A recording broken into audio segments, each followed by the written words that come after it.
मैं book reading करना चाहता हूँ, लेकिन मेरे को समझ नहीं आता है कि मैं कौन सी बुक स्टार्ट करूँ, कैसे बुक रीडिंग करूँ कि मेरा इंटरेस्ट बिल्ड हो। मेरा इंटरेस्ट नहीं बन रहा है। सबसे पहले एक चीज समझो, लाइफ में कोई भी काम करना है ना, सबसे इम्पोर्टेंट होता है फर्स्ट स्टेप उठाना। और आपने बुक रीडिंग का जो ये फर्स्ट स्टेप उठाया है ना, ये बहुत बड़ी बात है। और दूसरी बात ये समझो कि फर्स्ट स्टेप उठाना जितना इम्पोर्टेंट है उतना ही डिफिकल्ट होता है। सो डिफिकल्टीज आएंगी, प्रॉब्लम्स आएंगी, तो आपने अपना पर्पस नहीं चेंज करना है कि मेरे को बुक रीडिंग नहीं करनी है। तो देखो कि अगर आपसे बुक रीड नहीं हो रही है तो मैं इसका ऑल्टरनेटिव क्या है, तो मैं ऑडियो बुक सुन सकता हूँ। ऐसे आपने एक चीज नहीं छोड़नी है, जब प्रॉब्लम आए आपने उसका दूसरा ऑल्टरनेटिव ढूंढना है। आज मैं इस वीडियो में डिस्कस करूंगी कि कैसे मैंने बुक रीड करना शुरू किया है। सेकंड, कौन सी ऐसी 5 बुक्स हैं जो एक बिगिनर लेवल पे हम सबको सुननी चाहिए, पढ़नी चाहिए, समझनी चाहिए। So let's start the video. सबसे पहले एक चीज समझो, क्या इंटरेस्ट अपने आप बनता है? नहीं बनता है ना, इंटरेस्ट बनाना पड़ता है। यही चीज मैंने समझी कि बुक रीडिंग मेरे से हो नहीं रही है। उसका मेन कारण ये नहीं है कि मेरा बुक्स में इंटरेस्ट नहीं है, उसका मेन कारण ये है कि मैं बुक पकड़ के नहीं पढ़ सकती। मैं पन्ने पढ़ती रहती हूँ, अगर मैं लाइनें पढ़ना स्टार्ट करती हूँ मेरे को नींद आ जाती है, मैं सो जाती हूँ। तो ये एक रीजन था कि मेरा इंटरेस्ट नहीं बन रहा था। तो मैंने इंटरेस्ट बनाया। कैसे बनाया? यूट्यूब पे ऑडियो बुक सुन के। मैं ऑडियो बुक से भी बोर होगी ना, तो मैं क्या करने लगी, जो भी बुक मेरे को पढ़नी है। फॉर एग्जाम्पल मैंने एक बुक पढ़ी थी, द फाउंड बाय अननोन।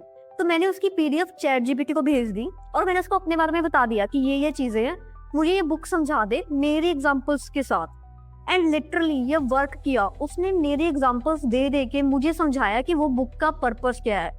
सो ये थे कुछ वेव जिसकी हेल्प से मैंने इंटरेस्ट बनाया। तो एक चीज अपने दिमाग में क्लियर करो, कोई भी अच्छी चीज होती है ना तो उसका इंटरेस्ट नहीं बनता है, हमें इंटरेस्ट बनाना पड़ता है। तो इंटरेस्ट बनाओ। अब बात करते हैं 5 बुक्स की। 5 बुक्स से पहले मैं आपको एक चीज बताती हूँ। सबसे पहले सबसे डिफिकल्ट काम क्या होता है? हैबिट बिल्ड करना।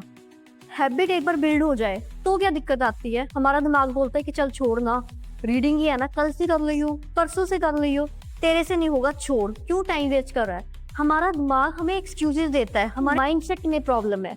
सो इसलिए हैबिट बिल्ड करने के लिए सबसे पहली book the atomic habit by James clear. ये बुक बिगिनर लेवल पे बेस्ट है। अगर आपको बुक रीडिंग की हैबिट डालनी है ना तो ये बुक बेस्ट है। ये आपको बताएगा कि कैसे आप छोटी छोटी चीजें करके अपने अंदर हैबिट बिल्ड कर सकते हो।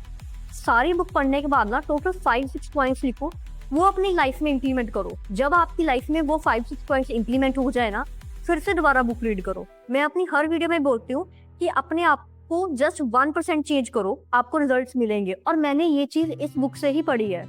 अपने टारगेट्स को छोटा छोटा करके डिवाइड करो और उसे अचीव करो, उसको अचीव करने की कोशिश करो, अचीव होंगे। तो मैंने ये चीज बुक में ही पढ़ी है। अब दिक्कत आती है माइंडसेट की, कि हैबिट है ना, चल छोड़ना, क्यों करना है, क्यों रीडिंग करनी है, ये वो माइंड में दिक्कत आ रही है ना। Second book the power of subconscious mind. आपका माइंड कुछ और बोलता है, आप कुछ और बोलते हो, यही दिक्कत है। आपको समझ नहीं आता कि आपके थॉट्स हैं कि आपके माइंड के थॉट्स हैं। अपना माइंडसेट कैसे चेंज करना है, ये सब ये बुक समझाती है, the power of subconscious mind.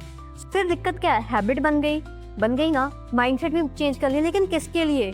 Book reading करनी है, कोई पर्पस तो होगा ना।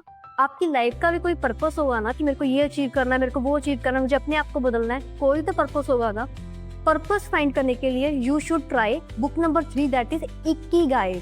द जापानीज बुक है, ये टेक्निक है। इस बुक का पता कहने का क्या मतलब है? इस बुक में बताया गया है कि आप अगर इस दुनिया में आए हो ना तो आपका कोई मकसद है, और वो मकसद ही इकिगाई है। तो पर्पस फाइंड करने के लिए अगर आपको कोई बुक पढ़नी है ना तो वो इकिगाई। पर्पस भी मिल गया, माइंडसेट भी बन गई, हैबिट भी हो गया। अब प्रॉब्लम आती है एक्सक्यूजेस की, प्रॉब्लम आती है प्रोकास्टिनेशन की, प्रॉब्लम आती है कंपैरिजन की, प्रॉब्लम आती है कि लोग क्या कहेंगे, toxic relationship, toxic people, toxic thought, ये सब चीजें आती है ना दिमाग में। इन सब चीजों को दिमाग से निकालना है। तो book number 4 the art of letting go. कैसे इन चीजों को अपने दिमाग से निकालना है सो दैट आप अपनी लाइफ में आगे बढ़ो।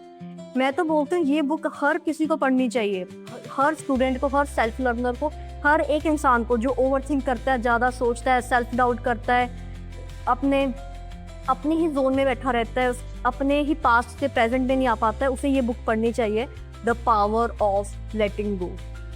हैबिट बन गई, माइंडसेट हो गया, पर्पस मिल गया, लेट गो कर लिया, अब अपनी कहानी लिखो। नंबर 5 द एल्केमिस्ट, नॉवल है, पढ़ो। तो ये है 5 बुक्स। अगर आप बेसिक लेवल पे हो ना, इन बुक से स्टार्ट करो, अपनी बुक रीडिंग की जर्नी स्टार्ट करो, अपने आप करो, मेरे साथ करो, जैसे भी करनी है करो। एक्सक्यूजेस देना बंद करो कि मेरे से नहीं होता, मैं नहीं कर सकता, ये सब एक्सक्यूजेस हैं। आज मैंने आपको 3 वेज बता दिए हैं कि कैसे आप बुक रीडिंग कर सकते हो, 5 बुक्स बता दिए हैं कि ये बुक से आप अपनी जर्नी स्टार्ट कर सकते हो। अब करना आपको है। अब नेक्स्ट वीक नेक्स्ट वीडियो में मिलते हैं द एटॉमिक हैबिट्स की 5 लर्निंग्स लेके। तब तक आप एटॉमिक हैबिट्स पढ़ो। मैं डिस्क्रिप्शन में आपको हर एक बुक की पीडीएफ दे दूंगी सो दैट आप बुक रीडिंग स्टार्ट करो। अगर आपसे नहीं हो रही है तो ऑडियो बुक सुनो, ऑडियो बुक नहीं सुननी है तो वो पीडीएफ आपको चैट जीपीटी को भेजनी है, मेरी लाइफ के साथ रिलेट करके मुझे ये बुक समझाओ, वो आपको समझा देगी। उससे बेस्ट आपको कोई और नहीं समझा सकता। सो ये थी आज की वीडियो। होप आपको ये वीडियो अच्छी लगी हो। आपने इन 5 में से कोई बुक पढ़ी है तो प्लीज कमेंट में बताओ। यही था आज की video. Hope you like it. अगर लाइक किया है तो कमेंट कर देना, सब्सक्राइब कर देना, करना हो अच्छी लगी हो। बाकी let's learn together, grow together. Bye, happy learning.